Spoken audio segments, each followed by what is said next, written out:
ನಮ್ಮ ಕಾಂಗ್ರೆಸ್ ಧ್ವಜವನ್ನ ಸಿದ್ದರಾಮಯ್ಯನವರಿಗೆ ತಲುಪಿಸಿ ಅವರಿಂದ ನನಗೆ ಬಂದು ನಾನು ನಿಮ್ಮೆಲ್ಲರೂ ಕೂಡ ಏನು ಸೋನಿಯಾ ಗಾಂಧಿಯವರು ನನಗೆ ಮಾರ್ಚ್ 10ನೇ ತಾರೀಕು 2020ರಂದು ಕಾಂಗ್ರೆಸ್ ಪಕ್ಷದ ಅಧ್ಯಕ್ಷರಾಗಿ ನೇಮಕ ಮಾಡಿ ಆವತ್ತು ದಿನ ಇಂಥ ದೊಡ್ಡ ಸಭೆಯನ್ನ ನನ್ನ ಕೈಲಿ ಮಾಡೋಕ್ಕಾಗಲಿಲ್ಲ.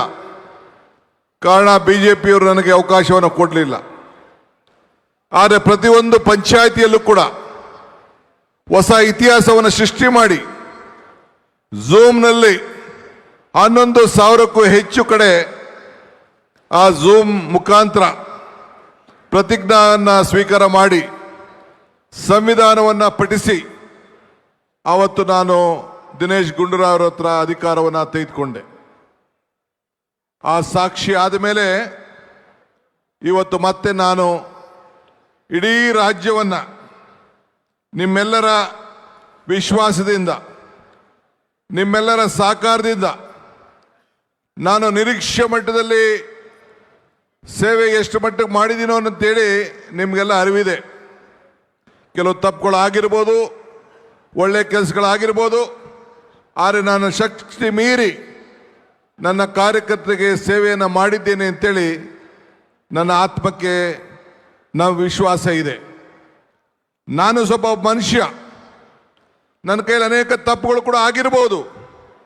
ನಮ್ಮ ಕಾರ್ಯಕರ್ತರ ಸೇವೆಯನ್ನು ಗುರುಸಿ ನನ್ನ ಕೈಲಾದಂಥ ರೀತಿಯಲ್ಲಿ ಪಕ್ಷದ ಸಂಘಟನೆಯನ್ನು ಮಾಡಿ ಇವತ್ತು ರೈತರ, ಕಾರ್ಮಿಕರ, ಯುವ ಪೀಳಿಗೆಗೆ ಮತ್ತು ವಿವಿಧ ರೀತಿಯಲ್ಲಿ ನಿಮ್ಮ ಕಾರ್ಯಕರ್ತರ ಒಬ್ಬ ಮನೆಯ ಮಗನಾಗಿ ನಾನು ಒಬ್ಬ ಕಾರ್ಯಕರ್ತನ ಅಂತೇಳಿ ಇವತ್ತು ನಿಮ್ಮೆಲ್ಲರೂ ಕೂಡ ನನ್ನ ಸಾಕ್ಷಾಂಗ ನಮಸ್ಕಾರಗಳನ್ನು ಅರ್ಪಿಸಿ ಇವತ್ತು BK ಹರಿಪ್ರಸಾದ್ ಒಬ್ಬ ಹಿರಿಯ ಕಾರ್ಯಕರ್ತನಿಗೆ ನನ್ನ ಅಧಿಕಾರವನ್ನು ಹಸ್ತಾಂತರವನ್ನು ನಾನು ಮಾಡಿದ್ದೇನೆ. ನಾನು ಆಗಾಗ ಒಂದು ಮಾತು ಹೇಳ್ತಾ ಇರ್ತೀನಿ, ಕಾಂಗ್ರೆಸ್ ಶಕ್ತಿ ಈ ದೇಶದ ಶಕ್ತಿ, ಕಾಂಗ್ರೆಸ್ ಇತಿಹಾಸ ಈ ದೇಶದ ಇತಿಹಾಸ, ಕಾಂಗ್ರೆಸ್ ಅಧಿಕಾರಕ್ಕೆ ಬಂದರೆ ಎಲ್ಲ ವರ್ಗದ ಜನರು ಅಧಿಕಾರಕ್ಕೆ ಬಂದಂಗೆ ಅಂತ ಹೇಳಿ ಇವತ್ತು ನಾವೆಲ್ಲ ವಿರೋಧ ಪಕ್ಷದಲ್ಲಿದ್ದಾಗ ಕೋವಿಡ್ ಸಂದರ್ಭದಲ್ಲಿ ಇವತ್ತು ನಾನು ಮತ್ತು ಸಿದ್ದರಾಮಯ್ಯನವ್ರನ್ನ ಅವತ್ತು ವಿರೋಧ ಪಕ್ಷದ ನಾಯಕರಾಗಿ ಮತ್ತೆ ಆಯ್ಕೆಯನ್ನು ಶ್ರೀಮತಿ ಸೋನಿಯಾ ಗಾಂಧಿಯವರು ಮಾಡಿದ್ರು. ನಾವಿಬ್ಬರು ಸೇರಿ ಜೊತೆ ಸೇರಿ ನಿಮ್ಮೆಲ್ಲರನ್ನು ಕೂಡ ಒಟ್ಟಿಗೆ ತೆಗೆದುಕೊಂಡೋಗಿ ಈ ದೇಶದ ಐಕ್ಯತೆ, ಈ ದೇಶದ ಸಮಗ್ರತೆ, ಈ ದೇಶದ ಶಾಂತಿ ಮತ್ತು ನಮ್ಮ ಸಂವಿಧಾನವನ್ನು ರಕ್ಷಣೆ ಮಾಡಬೇಕು ಅಂತ ಹೇಳಿ ಸಂಕಲ್ಪವನ್ನು ಮಾಡಿ ಅವತ್ತು ಮಲ್ಲಿಕಾರ್ಜುನ್ ಖರ್ಗೆ ಸಾಹೇಬರು ವಿರೋಧ ಪಕ್ಷದ ನಾಯಕರಾಗಿ ಅವತ್ತು ಕೂಡ ಆ ಒಂದು ಅದ್ಭುತವಾದಂಥ ಕಾರ್ಯಕ್ರಮಕ್ಕೆ ಸಾಕ್ಷಿಯಾಗಿದ್ದು. ಶ್ರೀ ವೇಣುಗೋಪಾಲ್ ಅವರು ನಮ್ಮ ಪಕ್ಷದ ಪ್ರಧಾನ ಕಾರ್ಯದರ್ಶಿಯಾಗಿ ಅವತ್ತು ಕೂಡ ಸಾಕ್ಷಿಯಾಗಿದ್ದರು. ಫೋನಲ್ಲಿ ಶ್ರೀಮತಿ ಸೋನಿಯಾ ಗಾಂಧಿಯವರು, ರಾಹುಲ್ ಗಾಂಧಿಯವರು ಮತ್ತು ಪ್ರಿಯಾಂಕಾ ಗಾಂಧಿಯವರು ಕೂಡ ನನಗೆ ಸಂದೇಶವನ್ನು ಕೊಟ್ಟು ಆಶೀರ್ವಾದವನ್ನು ಮಾಡಿದ್ದನ್ನು ನಾವು ಮರೆಯಲಿಕ್ಕೆ ಸಾಧ್ಯ ಇಲ್ಲ. ಅಂಥ ಶುಭ ಗಳಿಗೆಯಲ್ಲಿ ಆ ಪ್ರತಿಜ್ಞೆಯನ್ನು ಸ್ವೀಕಾರ ಮಾಡಿ ಆವತ್ತು ಅಧಿಕಾರವನ್ನು ನಿಮ್ಮೆಲ್ಲರ ಸಮ್ಮುಖದಲ್ಲಿ ಪಡೆದೆ. ಕೋವಿಡ್ ಸಂದರ್ಭ ನಾವ್ಯಾರೂ ಮನೆಯಿಂದ ಹೊರಗಡೆ ಹೋಗ್ಲಿಕ್ಕಾಗಲಿಲ್ಲ. ನನ್ನ ವರ್ಕಿಂಗ್ ಪ್ರೆಸಿಡೆಂಟ್ಸು, ಅವತ್ತಿದ್ದಂಥ ಎಲ್ಲ ನಾಯಕರುಗಳು ಎಲ್ಲರೂ ಕೂಡ ಕೈ ಜೋಡಿಸಿ ಆ ಕೊರೋನಾದಲ್ಲಿ ಸುಮಾರು ಎಲ್ಲ ಶಾಸಕರನ್ನ, ಅವತ್ತಿದ್ದಂಥ ಶಾಸಕರುಗಳನ್ನು, ಮಾಜಿ ಶಾಸಕರನ್ನು, ನಮ್ಮ ಎಲ್ಲ ಘಟಕದ ಮುಖ್ಯಾಧ್ಯಕ್ಷರನ್ನೆಲ್ಲ ತೆಗೆದುಕೊಂಡು ಇವತ್ತು ನಾವು ಅನೇಕ ಸಮಸ್ಯೆಗಳನ್ನು ಎದುರಿಸ್ತು. ಸಾವಿರಾರು ಜನಕ್ಕೆ, ಲಕ್ಷಾಂತರ ಜನಕ್ಕೆ ಫುಡ್ ಕಿಟ್ ಕೊಟ್ಟು ಬೆಲೆ ಕುಸಿಗೆ ಆಯ್ತಿತ್ತು. ದ್ರಾಕ್ಷಿ ಬೆಲೆ ಬೇರೆ 5 ರೂಪಾಯಿ ಆಗ್ತಿತ್ತು. ಅವತ್ತೆಲ್ಲ ಕೂಡ ಇಡೀ ನಮ್ಮ ರೈತ ಕುಟುಂಬಗಳಿಗೆ ಭೇಟಿ ಕೊಟ್ಟು ಆತ್ಮಧೈರ್ಯವನ್ನು ತುಂಬಿ ಅವತ್ತು ಕೂಡ ಬೆಲೆ ಏರಿಕೆಯನ್ನು ನಿಯಂತ್ರಣ ಮಾಡಬೇಕು, ಇವತ್ತು ಆ ಒಂದು ರೈತರಿಗೆ ಸಂಕಟಕ್ಕೆ ಪಾಲಾಗಬೇಕು ಅಂತೇಳಿ ಕೋಟ್ಯಾಂತರ ರೂಪಾಯಿ ಹಣವನ್ನು ನಮ್ಮ ಕಾಂಗ್ರೆಸ್ ಕಾರ್ಯಕರ್ತರು ಖರ್ಚು ಮಾಡಿ ಇವತ್ತು ಎಲ್ಲರೂ ಕೂಡ ಉಚಿತವಾಗಿ ಫುಡ್ ಕಿಟ್ ಅಲ್ಲದೆ ನಮ್ಮ ತರಕಾರಿಗಳನ್ನು ಕೂಡ ಒದಗಿಸ್ಕೊಟ್ಟದ್ದು ತಾವೆಲ್ಲ ಸಾಕ್ಷಿಯಾಗಿ ನಾವು ನೋಡಿದ್ರಿ. ಅನೇಕರು ಇವತ್ತು ಖರ್ಗೆ ಸಾಹೇಬರು ಮನೆಗೆ ಯಾದಗಿರವರು ಹುಡಿಕೊಂಡು ಹೋಗ್ತಾ ಇದ್ರು. ನಾನು ಮನೇಲಿದ್ದೆ. ಯಾರು ಬಸ್ಗೆ ಹೋಗ್ಬೇಕಾಯ್ತು. BJP ಸರ್ಕಾರ 700 ರೂಪಾಯಿ ಯಾದಗಿರಿಗೆ ಇದ್ದಂಥ ಬಸ್ ಚಾರ್ಜನ್ನು 3200 ರೂಪಾಯಿ ಕೊಡಬೇಕು, 3 ಕೊಡಬೇಕು ಅಂತೇಳಿ ಹೋಗಿ ಹೇಳ್ತಿದ್ರು. ಅವ್ರು ಬಂದು ನನ್ನನ್ನು ಭೇಟಿ ಮಾಡಿದ್ರು. ಅವತ್ತೊಬ್ಬ ನನ್ನ ಮಿತ್ರ ತಿಮ್ಮಯ್ಯ ನನ್ನ ಜೊತೆಲಿ ಕೂತಿದ್ದ. ನಾವೆಲ್ಲ ಸೇರಿ ಮಾತಾಡಿಕೊಂಡು ತಕ್ಷಣ ಸಿದ್ದರಾಮಯ್ಯನವ್ರ ಹತ್ರ ಮಾತಾಡಿದೆ. ಇನ್ನು ನನ್ನ ಅಧಿಕಾರದ ಹಸ್ತಾಂತರ ನನಗೆ ಅಫಿಷಿಯಲ್ ಆಗಿ ಆಗಿರಲಿಲ್ಲ. ದಿನೇಶ್ ಗುಂಡೂರಾಯರನ್ನ ಅವತ್ತು ಕರೆಸಿ ಅವ್ರಿಗೆ ಒಪ್ಪಿಗೆಯನ್ನು ಪಡ್ಕೊಂಡು ಅವ್ರ ಹತ್ರ ಚೆಕ್ಕಿಗೆ ಸಿಗ್ನೇಚರ್ ಮಾಡಿ 1 ಕೋಟಿ ರೂಪಾಯಿ ಹಣವನ್ನು KSRTCಗೆ ಕೊಟ್ಟು ಎಲ್ಲ ನಮ್ಮ ಕಾರ್ಮಿಕರು, ನಮ್ಮ ರೈತರು ವಾಪಸ್ ಅವ್ರ ಊರಿಗೆ ಹೋಗಬೇಕು ಅಂತೇಳಿ ತೆಗೆದುಕೊಂಡಂತ ಒಂದು ತೀರ್ಮಾನ ಇಡೀ ದೇಶಕ್ಕೆ ಒಂದು ದೊಡ್ಡ ಸಂದೇಶವನ್ನು ಕಳಿಸುವಂತ ಕೆಲಸವನ್ನು ಇವತ್ತು ನಾವು ಮಾಡಿದೋ. ಇಡೀ ದೇಶ ನಮ್ಮ ತೀರ್ಮಾನವನ್ನು ಒಪ್ತು. ಇವತ್ತು ತಾವೆಲ್ಲ ನೆನಪಿರ್ಬೋದು, ಆಕ್ಸಿಜನ್ನಲ್ಲಿ 36 ಜನ ಪಿಲಿ ಪಿಲಿ ಪಿಲಿ ಅಂತ ಹೇಳಿ ನಮ್ಮ ಜನ ಸತ್ರು. ನಾನು ಸಿದ್ದರಾಮಯ್ಯನವ್ರು ಇಬ್ರು ಓದೋ, ಟ್ರಯಲ್ ಮಾಡ್ದೋ, ಪರಿಸ್ಥಿತಿಯನ್ನು ನೋಡ್ದೋ, ವಿಧಾನಸಭೆಯಲ್ಲಿ ಚರ್ಚೆ ಮಾಡ್ದೋ. ಇವತ್ತು ಆದಂಥ ಅನ್ಯಾಯಕ್ಕೆ ಕೊಟ್ಟನ್ನ ಮಾತು ಕೊಟ್ಟು ಅಲ್ಲಿ ಇವತ್ತು ಏನು ಅವತ್ತು ಜನ ಸತ್ತಿದ್ರು ಅವರೆಲ್ಲರೂ ಕೂಡ ಮುಂದಿನ ದಿನ ನಾವು ನ್ಯಾಯವನ್ನು ಒದಗಿಸ್ಕೊಡ್ತೇವೆ ಅಂತೇಳಿ ಮಾತು ಕೊಟ್ಟು ಇವತ್ತು ಶರಣ್ ಪ್ರಕಾಶ್ ಮಂತ್ರಿಗಳು ಇಲ್ಲೇ ಇದ್ದಾರೆ, ವೆಂಕಟೇಶ್ ಅವರು ಇಲ್ಲೇ ಇದ್ದಾರೆ.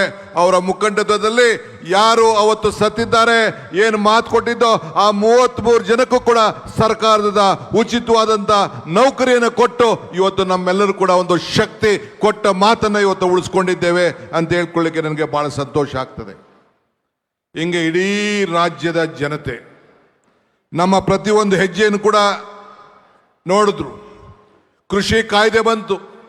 ಕೇಂದ್ರ ಸರ್ಕಾರ ಕೃಷಿ ಕಾಯ್ದೆಯನ್ನು ನಮ್ಮೆಲ್ಲರ ಹೋರಾಟದಲ್ಲಿ ಬೆಂಗಳೂರಿನಲ್ಲೂ ಕೂಡ ಹೋರಾಟವನ್ನು ಮಾಡಿ ವಾಪಸ್ ತೆಗೆದುಕೊಳ್ಬೇಕಾದಂಥ ಒಂದು ಪರಿಸ್ಥಿತಿ ಅನಿವಾರ್ಯತೆಯನ್ನು ಬಂತು. ಇಂದಿನ ಬೆಲೆ ಏರಿಕೆ, ಎತ್ತಿನಗಾಡಿನಲ್ಲಿ ಮೆರವಣಿಗೆ, ಸೈಕಲ್ ಜಾಥಾ, ಟಾಂಗಾ ಜಾಥಾ ಇವೆಲ್ಲ ಕೂಡ ಮಾಡಿ ಇವತ್ತು ಅನೇಕ ಹೋರಾಟಗಳನ್ನು ಮಾಡಿ ಆವತ್ತಿನ ಕಾಲದಲ್ಲಿ 2 ಮಂತ್ರಿಗಳು ಕೂಡ ರಾಜೀನಾಮೆಯನ್ನು ಕೊಡಿಸ್ಬೇಕಂತ ಅನಿವಾರ್ಯತೆ ಕೂಡ ಬಂತು. ರಾಷ್ಟ್ರಧ್ವಜ ಅಪಮಾನ ಮಾಡಿದಂಥ ಈಶ್ವರಪ್ಪನವ್ರಿಗೂ ಕೂಡ ನಾವು ರಾಜೀನಾಮೆ ಕೊಡಿಸ್ಬೇಕಂತ ಒಂದು ಪರಿಸ್ಥಿತಿ ತಾವೆಲ್ಲ ನೋಡಿದ್ರಿ. PSIನಲ್ಲಿ ಆಕ್ರಮಣ, ಸೋನಿಯಾ ಗಾಂಧಿ ಅವ್ರ ವಿರುದ್ಧ ಕೊಟ್ಟಂಥ ಕಿರುಕುಳ, ಇವತ್ತು ರಾಹುಲ್ ಗಾಂಧಿ ಅವರಿಗೆ ಮಾಡಿದಂಥ ಅನೇಕ ಖಂಡನೆಯ ಪ್ರತಿಭಟನೆ, ಇವತ್ತು ನಮ್ಮ ಸಂಸತ್ ಸದಸ್ಯರನ್ನೆಲ್ಲ ವಿರೋಧ ಪಕ್ಷದವರು ನಮ್ಮನ್ನ ವಜಾ ಮಾಡಿ ಅವ್ರಿಗೆ ಮಾಡಿದಂಥ ಅವಮಾನ, ಇದೆಲ್ಲದೂ ಕೂಡ ಗಮನದಲ್ಲಿಟ್ಕೊಂಡು ನಾವು ಹೋರಾಟವನ್ನು ಮಾಡಿದೆವು. ಬಂಧುಗಳೇ, ಈ ದೇಶದಲ್ಲಿ ನೀವು ಕೂಡ ಇತಿಹಾಸವನ್ನು ಸೃಷ್ಟಿಸಿದ್ದೀರಿ. 75 ಲಕ್ಷ ಕಾಂಗ್ರೆಸ್ ಪಕ್ಷದ ಸದಸ್ಯರನ್ನಾಗಿ ಜವಾಹರ್ಲಾಲ್ ನೆಹರು ಅವರ 75 ವರ್ಷದ ಏನು ಒಂದು ಆಚರಣೆ ಇತ್ತು, ನಮ್ಮ ಕಾಂಗ್ರೆಸ್ ಪಕ್ಷದ ಆಚರಣೆ ಇತ್ತು, ಸ್ವಾತಂತ್ರ್ಯ ಆಚರಣೆ ಇತ್ತು. ಅವರ ಹುಟ್ಟಿದ ಹಬ್ಬ ಮೆಂಬರ್ಶಿಪ್ ಡ್ರೈವನ್ನು ಮಾಡಿ ಇಡೀ ದೇಶಕ್ಕೆ ಒಂದು ದೊಡ್ಡ ಸಂದೇಶವನ್ನು ಕಟ್ಟಿ 75 ಲಕ್ಷದ ಮೆಂಬರನ್ನು ತಾವೆಲ್ಲ ಮಾಡಿದ್ರಿ. ಇದು ಈ ದೇಶದಲ್ಲಿ ಒಂದು ಇತಿಹಾಸ. ಈ ದೇಶದಲ್ಲಿ ಇತಿಹಾಸ. ನಾವು ರೈತರಿಗೋಸ್ಕರ ಕೃಷ್ಣೆ, ಮಾದಾಯಿ, ಕಾವೇರಿ ವಿಚಾರದಲ್ಲಿ ಹೋರಾಟವನ್ನು ಮಾಡಿದ್ದು. ಕೋವಿಡ್ ಸಂದರ್ಭ, ಆ ಸಂದರ್ಭದಲ್ಲಿ ಮೇಕೆದಾಟು ಪಾದಯಾತ್ರೆಯನ್ನು ಮಾಡಿದ್ದು. BJPಯವರು ಅನುಮತಿ ಕೊಡಲಿಲ್ಲ. ಕೊನೆಗೆ 8 ದಿನ ಆದಮೇಲೆ ನಾವು ವಾಪಸ್ ನಿಲ್ಲಿಸಬೇಕಾದಂಥ ಪರಿಸ್ಥಿತಿ ಬಂತು. ನಮ್ಮ ನೀರು ನಮ್ಮ ಹಕ್ಕು, ಹೆಜ್ಜೆ ಮೇಲೆ ಹೆಜ್ಜೆ ಹಾಕಿ ವಾಪಸ್ ನಿಲ್ಲಿಸಿ ಮತ್ತೆ ಅದನ್ನು ಕೂಡ ಸಂಗಮದಲ್ಲಿ ಬಂದು ಮಲ್ಲಿಕಾರ್ಜುನ್ ಖರ್ಗೆ ಅವರ ಅಧ್ಯಕ್ಷತೆಯಲ್ಲಿ ಅವರು ಉದ್ಘಾಟನೆಯನ್ನು ಮಾಡಿ ಇವತ್ತು ಏನು ಮೇಕೆದಾಟು ಪಾದಯಾತ್ರೆ ಮಾಡಿದ್ದು ಈ ರಾಜ್ಯದಲ್ಲಿ ಅದು ಒಂದು ಐತಿಹಾಸಿಕವಾದಂಥ ಪುಟ. ಇನ್ನು ಮುಂದಿನ ದಿನದಲ್ಲಿ ಆದರೆ ಏನಾಗಿದೆ, ಬದಲಾವಣೆ ಏನಾಯಿತು, ಯಾವ ರೀತಿ ಹೋರಾಟವನ್ನು ಮಾಡಿದ್ದೇವೆ, ನಮ್ಮ ನೀರು ನಮ್ಮ ಹಕ್ಕು ಹೋರಾಟ ಎಲ್ಲಿಗೆ ಮುಟ್ಟಿದ್ದೇವೆ ಅಂತ ಹೇಳಿ ಮುಂದಿನ ದಿನದಲ್ಲಿ ನಿಮ್ಮ ಹತ್ರ ಅದನ್ನು ಚರ್ಚೆಯನ್ನು ನಾನು ಮಾಡ್ತೇನೆ. ಚಿತ್ರದುರ್ಗದಲ್ಲಿ ಐಕ್ಯತೆ ಸಮಾವೇಶವನ್ನು ಮಾಡಿದು. ಏನು ನಮ್ಮ ಇಂಟರ್ನಲ್ ರಿಸರ್ವೇಷನ್ ಇತ್ತು, ಆ ವಿಚಾರದಲ್ಲಿ ಎಲ್ಲರೂ ಕೂಡ ಒಟ್ಟಿಗೆ ಸೇರಿಸಿ ಎಲ್ಲರೂ ಸೇರಿ ಒಗ್ಗಟ್ಟಾಗಿ ನಾವು ದುಡಿಬೇಕು ಅಂತೇಳಿ ಎಲ್ಲರೂ ಕೂಡ ನ್ಯಾಯವನ್ನು ಕೊಡಬೇಕು, ಸರ್ವರಿಗೂ ಸಮಬಾಳು ಸಮಪಾಳು ಅಂತೇಳಿ ಸಂಕಲ್ಪವನ್ನು ಮಾಡಿ ಕಾರ್ಯಕ್ರಮವನ್ನು ರೂಪಿಸಿ ಅದನ್ನು ಕೂಡ ಇವತ್ತು ಜಾರಿಗೆ ನಾವು ತಂದಿದ್ದೇವೆ.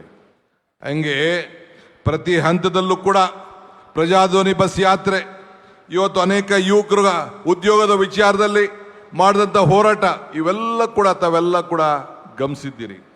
ಹಿಂಗೆ ಒಂದೊಂದಲ್ಲ ಎರಡಲ್ಲ, ಈ ರೀತಿ ನಾವು ಹೋರಾಟವನ್ನು ಮಾಡಿ ಪ್ರಜಾಧ್ವನಿ ಕಾರ್ಯಕ್ರಮವನ್ನು ಇಟ್ಕೊಂಡು ಬೊಂಬಾಯಿಗೆ ಇವತ್ತು ಬೆಳಗಾಂಗೆ ಹೋಗಿ ಗಾಂಧಿ ಬಾವಿಯಲ್ಲಿ ಹೋಗಿ ನೀರನ್ನು ತೆಗೆದು ರಸ್ತೆಗೆ ಚೆಲ್ಲಿ, ಆ ನೀರನ್ನು ತೆಗೆದು ಚೆಲ್ಲಿಗೆ ಕಸವನ್ನ ಗುಡಿಸಿ ಅಲ್ಲಿ ಹೋಗಿ ಚಿಕ್ಕೋಡಿಯಲ್ಲಿ ಮೊದಲನೇ ಗ್ಯಾರಂಟಿ ಗೃಹ ಜ್ಯೋತಿ ತಮ್ಮೆಲ್ಲರ ಮನೆಯಲ್ಲೂ ಕೂಡ ಉಚಿತವಾಗಿ ಬೆಳಗಬೇಕು, 200 ಯೂನಿಟ್ ಕೊಡಬೇಕು ಅಂತೇಳಿ ಕೊಟ್ಟನ್ನ ಮಾತನ್ನ ಕೂಡ ನಾವು ಮೊದಲನೇ ಗ್ಯಾರಂಟಿ ನಿಮ್ಮ ಮನೆಯ ಜ್ಯೋತಿ ಬೆಳಗಬೇಕು ಅಂತೇಳಿ ತೀರ್ಮಾನವನ್ನು ನಾವು ಮಾಡ್ದು.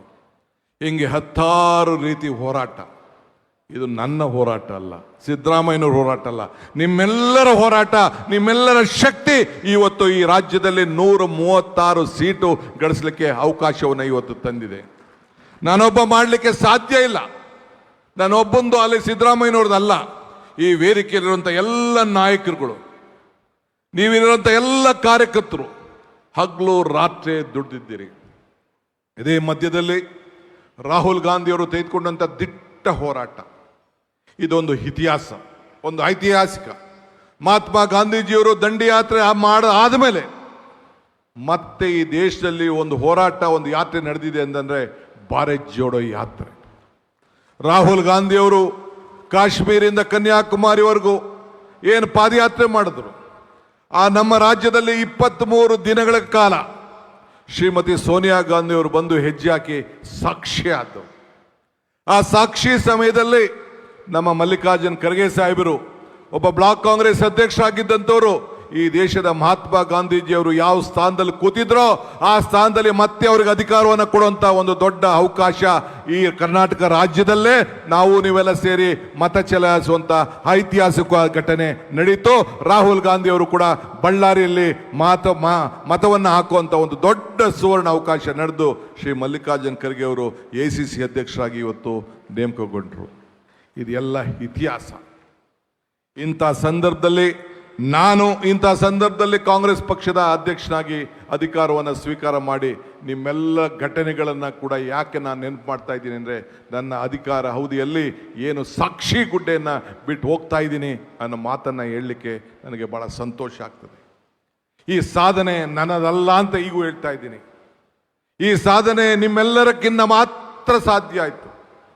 ಬೈದಿರ್ಬೋದು, ನೊಂದಿರ್ಬೋದು, ಜಗಳ ಆಡಿರ್ಬೋದು, ಮಾತಾಡದೇ ಇರ್ಬೋದು, ಆದರೂ ಕೂಡ ಈ ರಾಜ್ಯದಲ್ಲಿ ಕಾಂಗ್ರೆಸ್ ಸರ್ಕಾರ ತರಬೇಕು ಅಂತೇಳಿ ಡಬಲ್ ಇಂಜಿನ್ ಸರ್ಕಾರಕ್ಕೆ ತಾವೆಲ್ಲ ಒಂದು ದೊಡ್ಡ ಶಕ್ತಿಯನ್ನು ನಮಗೆಲ್ಲ ಕೂಡ ಕೊಟ್ರಿ. ಈ ಮಧ್ಯದಲ್ಲಿ ಅಧಿಕಾರ ಬಂತು, 136 ಸೀಟ್ ಬಂತು.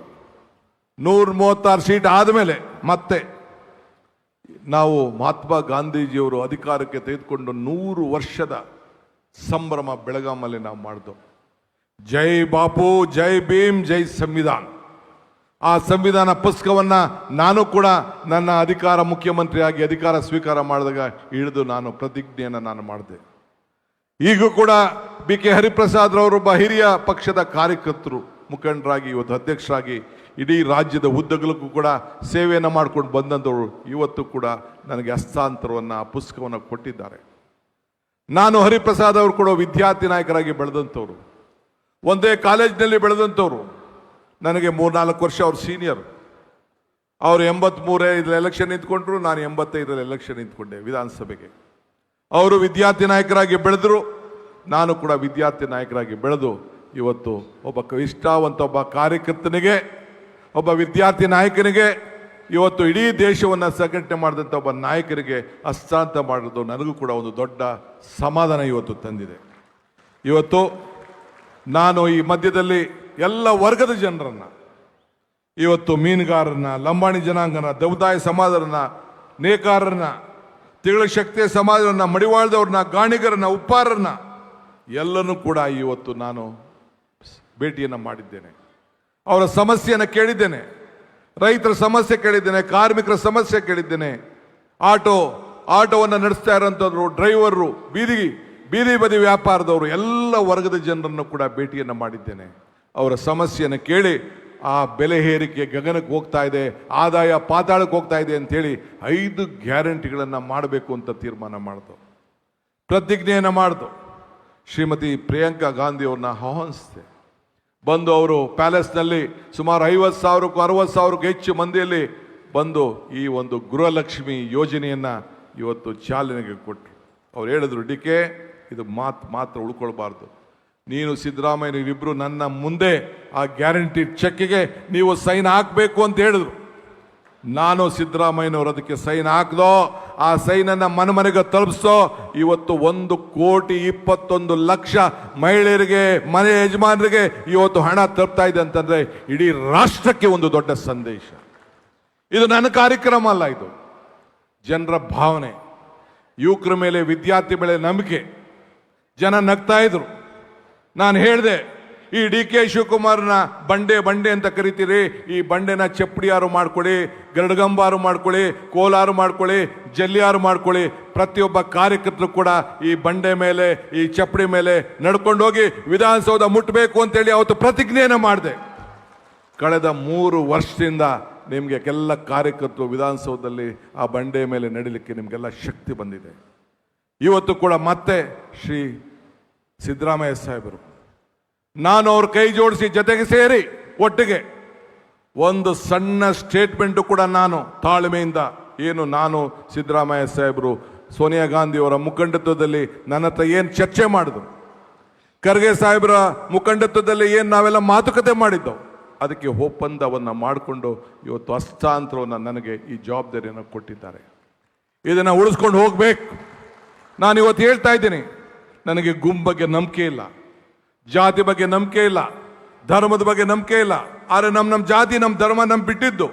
ಆದರೆ ಇದೊಂದು ಕಾಂಗ್ರೆಸ್ ಜಾತಿ, ಇದೊಂದು ಕಾಂಗ್ರೆಸ್ ಧರ್ಮ, ಇದು ಕಾಂಗ್ರೆಸ್ ಧ್ವಜ, ಇದು ಅನ್ನೋದು ಮಾತ್ರ ನಾವು ಯಾರು ಕೂಡ ಮರೀಲಿಕ್ಕೆ ಸಾಧ್ಯ ಇಲ್ಲ. ಬಂಧುಗಳೇ, ಇವತ್ತು ಇತಿಹಾಸ ಪುಟಕ್ಕೆ ನಾವೆಲ್ಲ ಸೇರಬೇಕಾಗಿದೆ.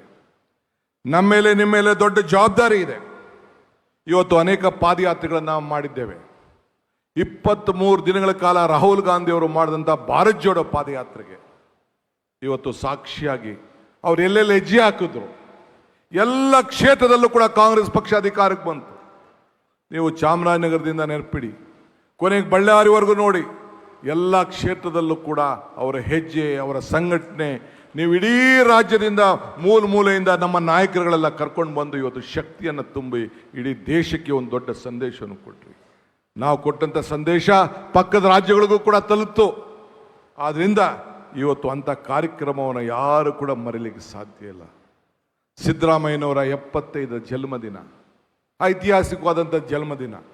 ಒಬ್ಬ ನಾಯಕ, ಕಾಂಗ್ರೆಸ್ ಕಾರ್ಯಕರ್ತ, ಒಬ್ಬ ಹಿಂದುಳಿದ ವರ್ಗದ ನಾಯಕನಿಗೆ ನೀವು ಮಾಡಿದಂಥ ಆಶೀರ್ವಾದ ಯಾರು ಕೂಡ ಮರೀಲಿಕ್ಕೆ ಸಾಧ್ಯ ಇಲ್ಲ. ಅದಾದ ಮೇಲೆ 75ನೇ ವರ್ಷದ ಈ ದೇಶದ ಸ್ವಾತಂತ್ರ್ಯದ ಸಂಭ್ರಮ, ಎಂಥ ಸಂಭ್ರಮ!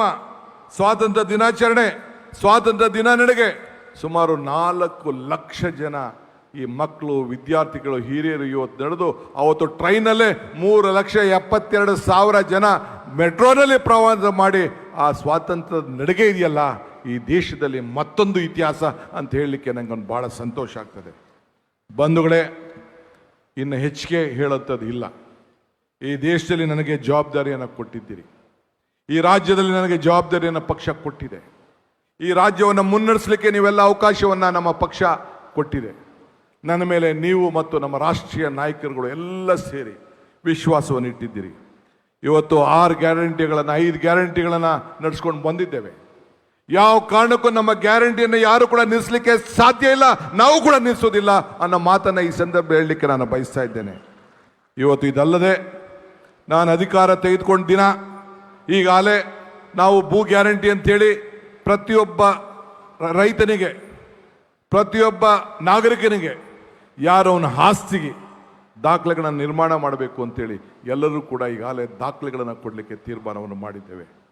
ಹಳ್ಳಿಗಳಲ್ಲಿ, ಗ್ರಾಮಗಳಲ್ಲಿ ಯಾವುದಾದ್ರು ಗ್ರಾಮಗಳನ್ನು ಗುರುತಿಸ್ಲಿಕ್ಕೆ ಆಗಲಿಲ್ಲ, ದಾಖಲೆಗಳು ಸರಿ ಇಲ್ಲ, ಬಿ ಖಾತೆಯಿಂದ ಎ ಖಾತೆ ಮಾಡಿ, ಈ ಖಾತೆ ಮಾಡಿ, ಎಲ್ಲರೂ ಕೂಡ ಅವನ ಆಸ್ತಿಗಳನ್ನು, ಹಕ್ಕನ್ನು ಉಳಿಸ್ಲಿಕ್ಕೆ ಇವತ್ತು ಯಾವ ಸರ್ಕಾರ ಕೂಡ ತೀರ್ಮಾನ ಮಾಡೋಕ್ಕಾಗಲಿಲ್ಲ.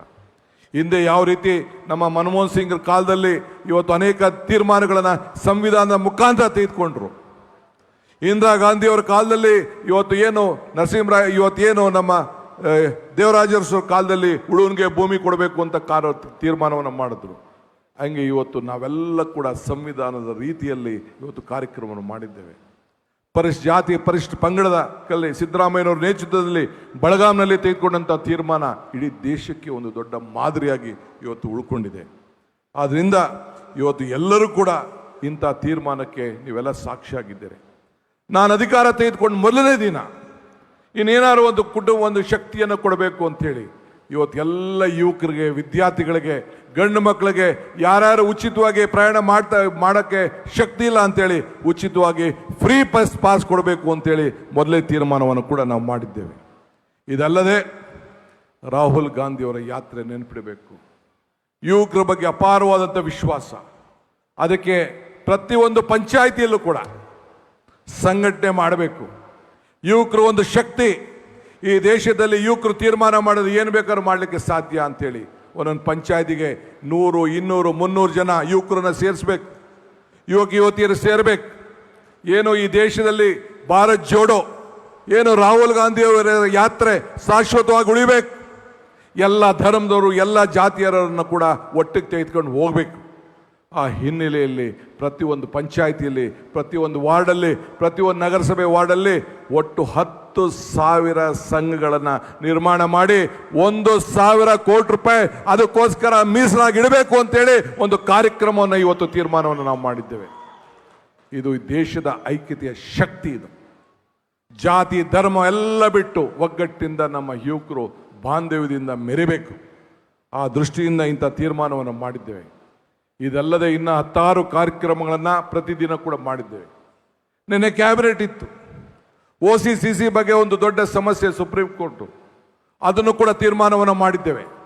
ಇದಲ್ಲದೆ ಇವತ್ತು ಒಂದು ಹೊಸ ಇಲಾಖೆ, ಎಲ್ಲರೂ ಕೂಡ ಯಾರ್ಯಾರು ಹೋರಾಟವನ್ನು ಮಾಡ್ತಾ ಇದ್ದಾರೆ ಅವರೆಲ್ಲರೂ ಕೂಡ ಪ್ರಜಾ ಸೇವೆ, ಎಲ್ಲರೂ ಕೂಡ ಪಬ್ಲಿಕ್ ಗ್ರೀವೆನ್ಸಸ್ ಏನಿದೆ, ನಿಮ್ಮ ಸಮಸ್ಯೆಗಳೇನಿದೆ, ಯಾವುದೇ ಒಬ್ಬ ಸಮಸ್ಯೆ ಏನಿದೆ ಅದಕ್ಕೊಂದು ಪ್ರತ್ಯೇಕವಾದಂಥ ಇಲಾಖೆಯನ್ನು ಮಾಡಿ ಅದಕ್ಕೆ ಮಂತ್ರಿಯನ್ನ ನೇಮಕವನ್ನು ಮಾಡುವಂಥ ಒಂದು ಐತಿಹಾಸಿಕ ತೀರ್ಮಾನವನ್ನು ಇವತ್ತು ನಾವು ಮಾಡಿದ್ದೇವೆ. ಹಿಂಗೆ ಅನೇಕ ಕಾರ್ಯಕ್ರಮಗಳನ್ನು ಇವತ್ತು ನಾವು ರೂಪಿಸಿದ್ದೇವೆ. ಆದ್ದರಿಂದ ನಾನು ತಮಗೆಲ್ಲ ಕೇಳೋದಿಷ್ಟೇ, ಇವತ್ತು ನಿಮ್ಮ ಶಕ್ತಿ, ನಿಮ್ಮ ಆಶೀರ್ವಾದ ನಮ್ಮೆಲ್ಲರೂ ಕೂಡ ಅವಶ್ಯಕತೆ ಇದೆ. ಆದರೆ ನಾನು ಒಬ್ಬನ ಕೈಯಲ್ಲಿ ಮಾಡಲಿಕ್ಕೆ ಸಾಧ್ಯ ಇಲ್ಲ. ನಮ್ಮೆಲ್ಲ ಶಾಸಕರಿಗೂ ಕೂಡ ನಾನು ಹೇಳ್ತಾ ಇದ್ದೇನೆ. ಇವತ್ತು ನಾನು ಮಂತ್ರಿಗಳಿಗೆ ಸಂಪುಟದಲ್ಲಿ ಹೇಳಿದ್ದೇನೆ, ಎಲ್ಲ ಮಂತ್ರಿಗಳು, ಜಿಲ್ಲಾ ಮಂತ್ರಿಗಳು ಕನಿಷ್ಠ ವಾರಕ್ಕೊಂದಿನ ಪ್ರತಿಯೊಬ್ಬ ಮಂತ್ರಿ ಕೂಡ ಪ್ರತಿ ತಾಲೂಕು ಕೂಡ ಭೇಟಿಯನ್ನು ಕೊಟ್ಟು ಈ ಅಹವಾಲನ್ನು ಸ್ವೀಕಾರ ಮಾಡಿ ಪ್ರಜೆಗಳ ಸೇವೆಯನ್ನು ಮಾಡಬೇಕು, ಅವರ ಅಹವಾಲನ್ನು ಸ್ವೀಕರಿಸಬೇಕು, ಅವರ ಸ್ಪಂದಿಸಬೇಕು ಅಂತೇಳಿ ಈಗಾಗಲೇ ನಾನು ಮನವಿಯನ್ನು ಕೂಡ ನಾನು ಮಾಡಿದ್ದೇನೆ. ಸೊ ಅದರಿಂದ ಯಾರೇ ಎಷ್ಟು ದೊಡ್ಡವರಾಗಲಿ ನಿಮ್ಮ ಪಂಚಾಯಿತಿಗಳು ಹೋಗಿ ಅಸೆಂಬ್ಲಿ ಕ್ಷೇತ್ರಕ್ಕೆ ಬಂದು ನಿಮ್ಮ ಕಚೇರಿಗಳಿಗೆ ಭೇಟಿಯನ್ನು ಕೊಟ್ಟು, ನಿಮ್ಮ ಕಚೇರಿಗಳಿಗೆ ಭೇಟಿ ಕೊಟ್ಟು ನಿಮ್ಮ ಅಹವಾಲನ್ನು ಸ್ವೀಕಾರ ಮಾಡಿ ನಿಮಗೆ ಶಕ್ತಿ ತುಂಬುವಂಥ ಕೆಲಸವನ್ನು ನನ್ನ ಸಹೋದ್ಯೋಗಿಗಳು ಮಾಡ್ತಾರೆ ಅನ್ನೋ ಆತ್ಮವಿಶ್ವಾಸ ನನಗಿದೆ. ಏಕೆಂದರೆ ನಿಮಗೆ ಶಕ್ತಿ ಕೊಟ್ಟರೆ ನಮಗೆ ಶಕ್ತಿ, ನೀವು ಶಕ್ತಿಯಾಗಿದ್ದರೆ ನಾವು ಶಕ್ತಿಯಾಗಿರ್ತೇವೆ. ಹಂಗೆ ಅದ್ರ ಜೊತೆಗೆ ಇವತ್ತು ನಮಗೆ ಕಾಂಗ್ರೆಸ್ ಕಚೇರಿ ಅಂದರೆ ಒಂದು ದೇವಸ್ಥಾನ. ಹಿಂದೆ ದೇವಸ್ಥಾನ ಹೇಗಿತ್ತು, ಕಾಂಗ್ರೆಸ್ ಕಚೇರಿ ಈಗೇನಿದೆ 100 ವರ್ಷದ ಇತಿಹಾಸದಲ್ಲಿ ಏನಾದ್ರು ಒಂದು ನೆನಪನ್ನು ಬಿಟ್ಟು ಹೋಗ್ಬೇಕಲ್ಲ, ಸಾಕ್ಷಿ ಬಿಟ್ಟು ಹೋಗ್ಬೇಕಲ್ಲ. ಇವತ್ತು ನಾನು ಸಿದ್ದರಾಮಯ್ಯನವರೆಲ್ಲ ಕ್ಯಾಬಿನೆಟಲ್ಲಿ ಚರ್ಚೆ ಮಾಡಿ, ನನ್ನ ಸಹೋದ್ಯೋಗಿಗಳ ಚರ್ಚೆ ಮಾಡಿ 100 ಕಡೆ ಹೊಸ ಕಚೇರಿಯನ್ನ ಗಾಂಧಿ ಭಾರತದ ಹೆಸರಿನಲ್ಲಿ ಹೊಸ ಕಡೆ ಕಾಂಗ್ರೆಸ್ ಕಚೇರಿಯನ್ನ ಮಾಡಲಿಕ್ಕೆ ಎಲ್ಲ ಜಾಗಗಳನ್ನ ಮಂಜೂರಾತಿಯನ್ನು ಮಾಡಿಸಿದ್ದೇವೆ. ಇದೊಂದು ಇಡೀ ದೇಶಕ್ಕೆ ಒಂದು ಇತಿಹಾಸ ಪುಟಕ್ಕೆ ನಿಮ್ಮ ರಾಜ್ಯ ಸೇರಿದೆ. ಇದಕ್ಕೆ ಸಹಕಾರ ಕೊಟ್ಟಂತ ನನ್ನ ಸಹೋದ್ಯೋಗಿಗಳು, ಮಂತ್ರಿಗಳು, ಮಾಜಿ ಮುಖ್ಯಮಂತ್ರಿಗಳಾದ ಸಿದ್ದರಾಮಯ್ಯನವರು ಮತ್ತು ಎಲ್ಲರಿಗೂ ಕೂಡ ಈ ಸಂದರ್ಭದಲ್ಲಿ ತುಂಬ ಹೃದಯದ ಶುಭವನ್ನು ಹಾರೈಸ್ತೇನೆ, ಅಭಿನಂದನೆ ಮಾಡಲಿಕ್ಕೆ ಸಂದೆ. ನಾನು ಯಾರು ಶಾಶ್ವತ ಅಲ್ಲ, ನೀವು ಯಾರು ಸಾಕ್ಷತೆ ಇಲ್ಲ. ಆ ನಮ್ಮ ಕಾಂಗ್ರೆಸ್ ಪಕ್ಷದ ದೇವಸ್ಥಾನಗಳು ಸಾಕ್ಷಿಯಾಗಿ ಉಳ್ಕೊಳ್ತದೆ.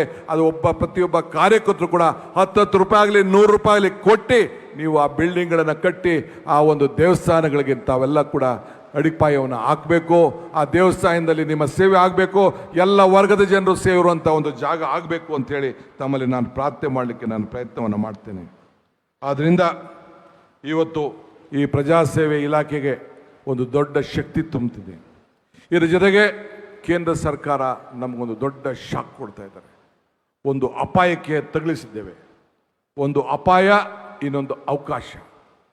ಇವತ್ತು ನೀವೆಲ್ಲ ಗಮನಿಸಿದ್ರಿ, ತಮಿಳುನಾಡಿನಲ್ಲಿ 64 ಲಕ್ಷ ಮತವನ್ನು ತೆಗೆದಿದ್ದಾರೆ.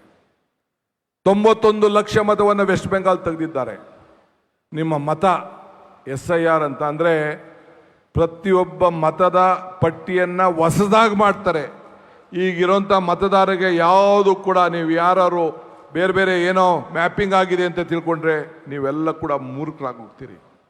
ನಾನಿಂದ ಹಿಡಿದು ಸಿದ್ದರಾಮಯ್ಯನವ್ರು ಹಿಡಿದು ಖರ್ಗೆ ಸಾಹೇಬ್ರಿಂದ ಹಿಡಿದು ವೇದಿಕೆಯವರೆಲ್ಲ ಕೂಡ ಎನ್ಯುಮರೇಷನ್ ಫಾರ್ಮ್ ಏನು ನಮ್ಮ BLOಗಳು ಕೊಡ್ತಾರೆ ಆ ಎಲ್ಲರೂ ಕೂಡ ವಾಪಸ್ಸು ಸಿಗ್ನೇಚರ್ ಮಾಡಿ ದಾಖಲೆ ಸಮೇತ ಕೊಟ್ಟಾಗ ಮಾತ್ರ ನಿಮ್ಮ ಮತದಾನದ ಹಕ್ಕು ನಿಮಗೆ ಇರ್ತದೆ ಹೊರತು ನಿಮಗಿಲ್ಲ ಅಂದರೆ ಮತದಾನದ ಹಕ್ಕು ಇರಲಿಲ್ಲ, ಸಿಕ್ಕುವುದಿಲ್ಲ. ಈಗಾಗಲೇ ನಮ್ಮ ವರ್ಕಿಂಗ್ ಪ್ರೆಸಿಡೆಂಟು GC ಚಂದ್ರಶೇಖರ್ ನಿಮ್ಮ ಬೆನ್ನಿಗೆ ನಿಂತಿದ್ದಾರೆ.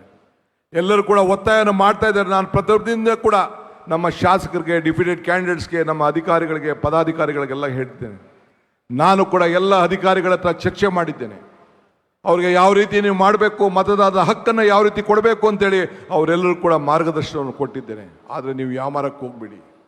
ನಮ್ಮೆಲ್ಲ ಕಾರ್ಯಕರ್ತರು BLAಗಳು ಜವಾಬ್ದಾರಿ, BLA 2 ಜವಾಬ್ದಾರಿ ಹೆಚ್ಚಿದೆ.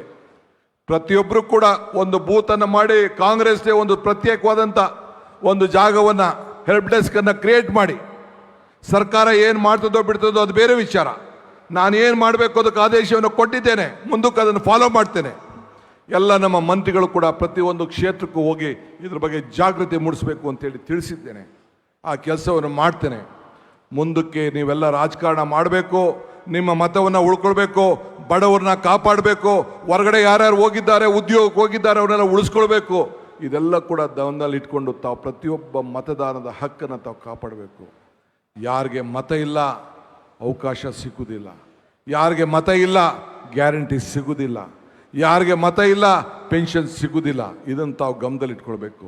ಈಗಾಗಲೇ ಬೇರೆ ಬೇರೆ ರಾಜ್ಯದಲ್ಲಿ, ಬಿಹಾರಲ್ಲಿ, ಬೇರೆ ಬೇರೆ ಅಸ್ಸಾಂನಲ್ಲಿ, ಬೇರೆ ಬೇರೆ ರಾಜ್ಯದಲ್ಲಿ ಯಾರ್ಯಾರಿಗೆ ಮತ ಇಲ್ಲ ಅವರೆಲ್ಲರೂ ಕೂಡ ಈ ಸ್ಕೀಮ್ಗಳನ್ನು ಕೊಡ್ತಾ ಇರೋಂಥ ಸರ್ಕಾರಿ ಸೌಲಭ್ಯಗಳನ್ನು ನಿಲ್ಲಿಸಿದ್ದಾರೆ. ಇದು ತಾವೆಲ್ಲ ಮನಸ್ಸಿನಲ್ಲಿ ಇಟ್ಕೊಳ್ಬೇಕು. ಸೊ ನಮ್ಮ ಮೇಲೆ ಅಪಾರವಾದ ವಿಶ್ವಾಸ ಇದೆ. ನಾವೇನು ಕೂಡ ಸಂವಿಧಾನದ ಮುಖಾಂತರ ನಮ್ಮ ಸರ್ಕಾರ ಇದ್ದಾಗ, UPA ಇದ್ದಾಗ, ಹಿಂದೆ ಕಾಂಗ್ರೆಸ್ ಸರ್ಕಾರ ಇದ್ದಾಗ ಬೇಕಾದ ಶಕ್ತಿಯನ್ನು ತುಂಬಿಕೊಂಡು ಕೊಟ್ಟಿದ್ದೇವೆ. ಅದೇ ರೀತಿ ಇವತ್ತು ತಾವೆಲ್ಲ ಕೂಡ ಮತದಾನದ ಹಕ್ಕನ್ನು ತಾವು ಕೊಡಬೇಕು. ಇವತ್ತು ಕಳೆದ 3 ವರ್ಷ ನಮ್ಮ ರಾಜ್ಯದಲ್ಲಿ ಸಿದ್ದರಾಮಯ್ಯ ಸಾಹೇಬರು ಕೊಟ್ಟಂಥ ಆಡಳಿತ, ಮಾರ್ಗದರ್ಶನ, ಶಕ್ತಿ ಇಡೀ ದೇಶಕ್ಕೆ ಒಂದು ದೊಡ್ಡ ಮಾದರಿಯಾಗಿ ನಮ್ಮ ಕಾರ್ಯಕ್ರಮಗಳನ್ನು ನಾವೆಲ್ಲ ರೂಪಿಸಿದ್ದೇವೆ. ಇದು ನಾವೆಲ್ಲ ಒಗ್ಗಟ್ಟಿನಿಂದ ನಾವೆಲ್ಲ ಕೆಲಸವನ್ನು ಮಾಡಿದ್ದೇವೆ. ಇವತ್ತು ಹರಿಪ್ರಸಾದ್ರವ್ರಿಗೆ, ಇವತ್ತು ನಿಮ್ಮೆಲ್ಲರ ಏನು ನೀವು ಇಷ್ಟು ದಿನ ಈ ಬಾವುಟವನ್ನು ಹಿಡ್ದಿದ್ರಿ, ಬರೀ DK ಶಿವಕುಮಾರ್ ಬಾವುಟ ಹಿಡಿಲಿಲ್ಲ. ನಾನು ಅವತ್ತು ದೀಪವನ್ನು ಹಚ್ಚಬೇಕಾದ್ರೆ ಸೇವಾದಳು, ಯೂತ್ ಕಾಂಗ್ರೆಸ್ಸು, ಮಹಿಳಾ ಕಾಂಗ್ರೆಸ್ಸು, ಹಿರಿಯರು ಎಲ್ಲರೂ ಸೇರಿ ಒಟ್ಟಿಗೆ ಈ ಬಾವುಟವನ್ನು ಅವತ್ತು ದೀಪವನ್ನು ಹಚ್ಚಿದ್ದು. ಹಂಗೆ ಇವತ್ತು ಈ ಬಾವುಟ ಇಡೀ ರಾಜ್ಯದ ಉದ್ದಗಲಕ್ಕೂ ಕೂಡ ಹೋರಾಟವನ್ನು ಮಾಡಿ ನಿಮ್ಮೆಲ್ಲ ಪ್ರತಿನಿಧಿಗಳು ಇವತ್ತು ಬಂದು ಈ ಬಾವುಟವನ್ನು ಪಟ್ಟು ಸಿದ್ದರಾಮಯ್ಯರ ಮುಖಾಂತರ ನನಗೆ ಬಂದು ಇವತ್ತು ಹರಿಪ್ರಸಾದ್ ಅವ್ರಿಗೆ ಕೊಟ್ಟಿದ್ದೇನೆ.